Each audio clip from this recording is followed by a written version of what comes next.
మహిళలకు ఉచిత ప్రయాణం 490 రూపాయలు ఆదాతో అవ్వానందం. స్త్రీ శక్తి పేరుతో ప్రారంభమైన ఉచిత బస్సు ప్రయాణం పథకంతో బస్సులో మహిళల సంఖ్య పెరిగింది.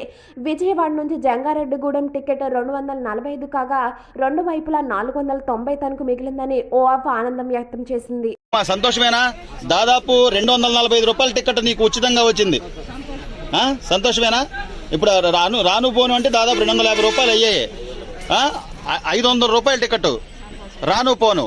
సంతోషమేనా? సీఎం గారికి ఏం చెప్తావు? చంద్రబాబు గారికి సంతోషం అని చెప్తావు. సో ఈ పథకం ద్వారా అంటే మీ అందరికి ఉపయోగమే కమ్మా.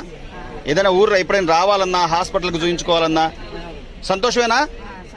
మేడం మీరు చెప్పండి. అంటే ఒక మహిళలందరికీ కూడా ఈ బస్సు ఉచిత బస్సు ప్రయాణం కల్పించడం అంటే అనుకున్నారా మేడం? అంటే ఇంత లోటు బడ్జెట్ లో ఇంత కష్టాల్లో కూడా ఈయన చేస్తాడా చేయడా?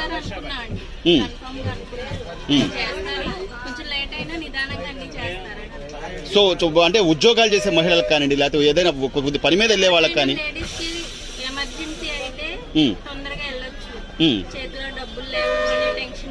అవును.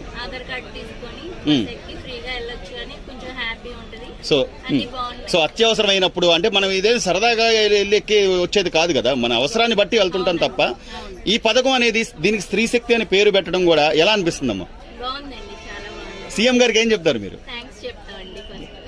రైట్. అన్ని పథకాలన్నీ వస్తున్నాయా? పిల్లలకి తల్లికి వందనం, పెన్షన్లు, పెద్దవాళ్ళు ఎవరైనా ఉంటే పెన్షన్లు అని కానీ సంతోషమేనా? Right right.